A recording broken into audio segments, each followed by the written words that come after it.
Assalamualaikum, selamat bergabung kembali di sesi diskusi mengenai metodologi penelitian. Di sesi sebelumnya, kita sudah membahas mengenai kaitan antara riset problem, riset question, dan riset objektif. Jadi pastikan problem yang kita paparkan jelas sekali permasalahannya. Di kalimat seperti atributnya bersifat noisy, ya, tajam sekali. Permasalahannya adalah atribut yang noisy, atau kemudian bisa juga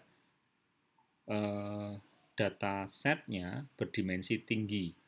Nampak bahwa dimensi yang tinggi itu merupakan sebuah permasalahan atau kelasnya yang tidak balance. Jadi tampak di sini pernyataan-pernyataan yang menunjukkan adanya permasalahan. Kemudian, riset question adalah usaha kita untuk dapat menyelesaikan permasalahan yang ada di paparan sebelumnya, di paparan riset problem.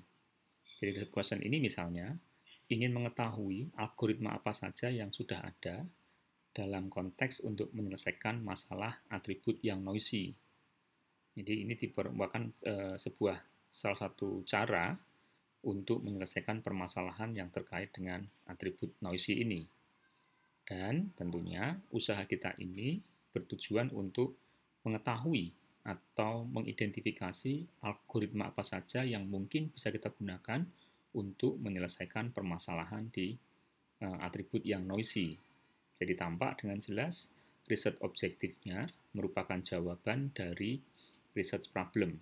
Problemnya menyebutkan terkait dengan atribut yang noisy, riset objektifnya mencoba mencari atau mengidentifikasi berbagai algoritma yang digunakan untuk menyelesaikan permasalahan algoritma noisy. Ya, kurang lebih itu saja refresh yang bisa saya sampaikan terkait dengan hubungan antara riset problem, riset question, dan riset objektif. Menginjak ke diskus kita berikutnya, yaitu bagaimana kita menemukan permasalahan, maka inilah beberapa alternatif cara untuk memungkinkan kita mendapatkan permasalahan dengan lebih tajam.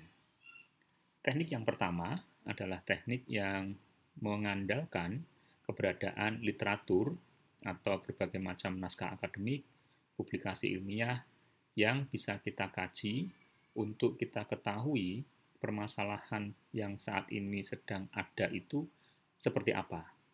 Jadi kajian inilah yang kemudian kita sebut sebagai kajian literatur atau studi literatur. Studi literatur ini memang memiliki banyak cara.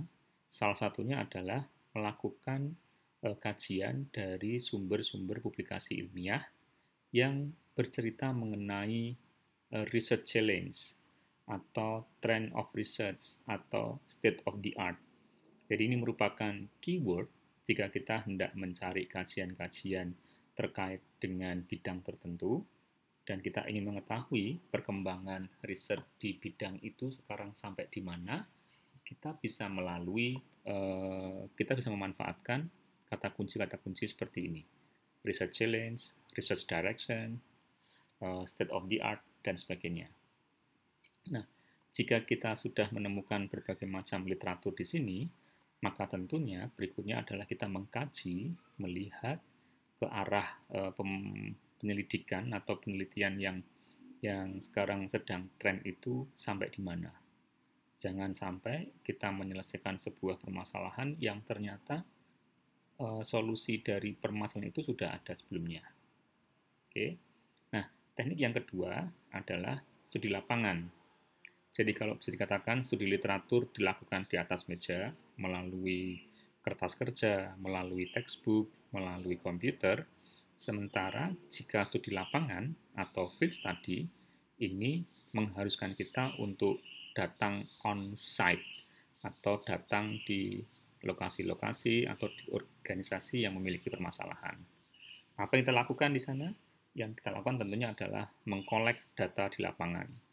Bisa dalam bentuk wawancara, kuesioner, ataupun dalam bentuk data statistik. Kedua hal ini merupakan cara yang bisa kita gunakan untuk menemukan adanya sebuah permasalahan.